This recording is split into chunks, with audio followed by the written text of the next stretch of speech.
अस्सलामुअलैकुम and welcome back to my YouTube channel. तो भाई आज मेरे पास थी GS150 SE स्पेशल एडिशन, जो अब तक डिसकंटिन्यू हो चुका है और अभी चल रहा है 2023। ये 2022 के एंड का मॉडल है। मैं इसकी ज़्यादा गहराइयों में नहीं जाऊंगा और बात करेंगे इस पे कि इसको डिसकंटिन्यू क्यों करा गया। ये बाइक थी तो बड़ी प्यारी, इसमें अलॉय रिम आते थे और डिस्क ब्रेक, क्योंकि जो इसका जो सादा वेरिएंट था उसमें सिर्फ रिम तीलियां वाली आती थी और उसमें डिस्क ब्रेक भी नहीं होता था। और उसमें एक प्रॉब्लम भी थी कि जो अगला वाला ड्रम था, फ्रंट ड्रम था, उसमें प्ले भी आ जाती थी कुछ टाइम बाद। ये 3-to-1 प्ले वाली बात नहीं कर रहा मैं, असली वाली प्ले की बात कर रहा हूँ। मतलब हिलता रहता, माइनर सा हिलता था ड्रम। तो आजकल लोग कुछ और समझ जाते हैं। तो अभी बात करेंगे यार ये बाइक डिसकंटिन्यू क्यों हुई और इसको क्यों। अच्छा खासी सेलिंग पॉइंट थी, इसमें काफ़ी अच्छी सेल होती थी ये, और फालतू में इसको डिसकंटिन्यू किया गया। और क्यों किया गया? सबसे पहला रीज़न तो ये भाई, इनको अपनी 125 लानी थी GSX, और वो भी इतने घटिया टाइम पर लेकर आए कि जब पाकिस्तान की इकनॉमी नीचे जा रही थी। तो वो अभी तक तो फ्लॉप चल रही है, और लोगों के जिनके पास नोट है और बिना सोचे समझे जो उठा रहे हैं अभी, तो अभी वो तजुर्बा कर रहे हैं। उनकी भी गलती नहीं है, उनको भी क्या पता कि अभी आगे आने वाला है, क्या सीन होने वाला है। तो वो अभी तजुर्बा कर रहे हैं, और जैसी जैसी वो आम होती रहेगी, चलाएंगे लोग, तो उसके बारे में हमारे पास सवाल जवाब जो भी क्वेश्चन है उसके हमारे पास आंसर आ जाएंगे 125 के, जिनकी नया वेरिएंट आया है, नया मॉडल आया है और नई बाइक आई है। तो अभी बात करते हैं। इसमें इन्होंने अलॉय रिम दिए थे और डिस्क ब्रेक दिए थे। सबसे पहली बात, पाकिस्तान के अंदर डिस्क ब्रेक और अलॉय रिम बनते ही नहीं है, तो ये टोटल इंपोर्ट होते हैं।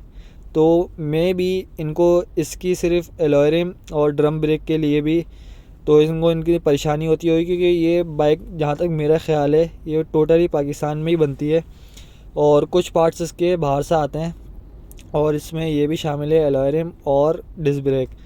तो मे भी ये भी हो सकता है कि इस वजह से भी इन्होंने डिसकंटिन्यू किया हो, और रिम वाला जो तीलियों वाला वेरिएंट है वो अभी तक चला रहा है। बाकी बाइक के ग्राफिक्स वगैरह अच्छे थे, और आपको पता है जंग इस बाइक की आम पहचान है। जंग इसमें बहुत लगता है, वो लगता है यूँ है कि मे भी इसमें कलर इन्होंने थोड़ा कम किया हो, क्वालिटी में कलर। हर तीलियों वाली ले लो आप, ये भी ले लो, जैसे कि अभी मैं आपको एंड में भी दिखाऊंगा, तो इसमें भी आपको जंग आना शुरू हो जाएगा नई बाइक पे, क्योंकि यहाँ तो कराची का वेदर ही ऐसा है, इस वजह से भी पॉसिबल हो सकता है कि इसमें जंग आता हो।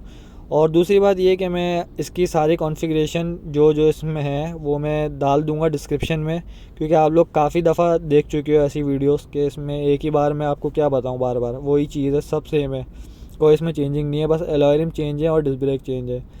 बाकी इन्होंने सिलेंसर पे कवर नहीं दिया। जिसकी ये बाइक थी उसका दोस्त बैठा हुआ था सिलेंसर पे, और उसका पैर आ जाता है, जैसे 110 आपने मेरी वाली देखी है तो उसमें है सिलेंसर पट्टी कह लें आप, तो उसमें गार्ड होना चाहिए। इसमें भी, इसमें नई बाइक पे चप्पल चिपक गई थी सिलेंसर पे। और सबसे बड़ी बात कि इसकी चाबी इतनी लो क्वालिटी की थी, इसकी चाबी भी टूट गई थी, वो भी मैं आपको बताऊंगा एंड में। तो क्वालिटी का तो है, इन्होंने सुजुकी वालों ने गिराया। यहाँ तो पाकिस्तान में क्वालिटी को मायनर ही नहीं रखा जाता जब पाकिस्तान में चीज़ असेंबल होती है। यही आप GD देख लो, आप GD इंपोर्ट होती है टोटल, तो उसमें आसमान ज़मीन का फ़र्क आ जाता है।